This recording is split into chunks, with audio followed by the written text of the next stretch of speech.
If you've ever opened Tinkercad and felt like the workspace was moving faster than you can keep up, this video is for you. Today, I'm going to show you exactly how to move your view in Tinkercad so you can rotate, pan, zoom, and reset your camera with confidence. Once you understand these controls, designing in Tinkercad becomes much easier and a lot less frustrating. And if this tutorial helps you out, go ahead and hit that like button and subscribe for more simple software guides just like this. Now, let's jump in.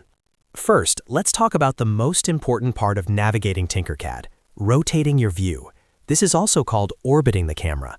To do that, right-click anywhere on the workspace and drag your mouse. As you move your mouse, the camera spins around your model so you can look at it from different angles. This is especially helpful when you want to inspect the front, back, top, or side of an object without changing the object itself. If you ever feel lost in the workspace, just remember that right-click and drag is your main way to orbit around the design. Next is panning, which means sliding the view without rotating it. To pan in Tinkercad, hold Shift on your keyboard, then right-click and drag your mouse. This lets you move the camera up, down, left, or right while keeping the same angle.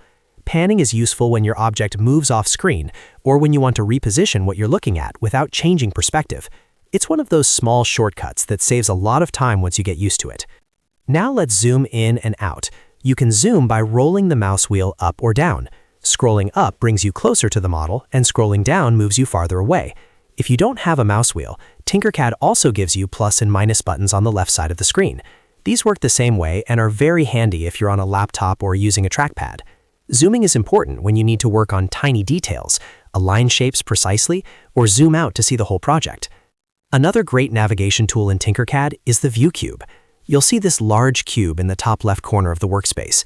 You can click and drag it to quickly snap your view to specific sides, like top, front, left, or right. This is perfect when you want a clean, direct angle without manually rotating around the model. For example, if you're trying to line up shapes from above, clicking the top face of the cube gets you there instantly. It's one of the fastest ways to change viewpoints while working. Now let's go over some keyboard shortcuts that make navigation even faster. If you select a shape and press F, Tinkercad will fit the view to that object. This centers the camera on the selected shape and zooms you into the perfect working distance. It's extremely useful when you've lost track of an object or zoomed too far away. Instead of searching around the screen, just click the object and press F. If you want to return to the default 3D angle, use the home icon above the plus button. Clicking this resets your view back to the standard home perspective. This is helpful when your camera ends up at a strange angle and you want to start fresh. Think of it as a quick reset button for your workspace. Finally, you can switch between perspective view and flat or orthographic view. To do that, click the bottom icon on the toolbar. Perspective view gives a more realistic 3D look, while flat view removes depth distortion and can make alignment easier for certain projects. If you're doing precise design work, switching to flat view can really help you line things up more accurately. So let's quickly review the basics. Right-click and drag to rotate. Hold Shift and right-click to pan. Use the mouse wheel or plus and minus buttons to zoom. Use the ViewCube to jump to specific sides. Press F to fit a selected object to view. Click the home icon to reset your camera.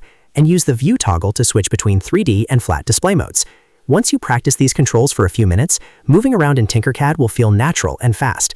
The more comfortable you are with navigation, the easier it becomes to focus on actually designing instead of fighting the camera. If this video helped you out, please like the video, subscribe to the channel, and turn on notifications so you don't miss the next Tinkercad tutorial. Thanks for watching, and I'll see you in the next one.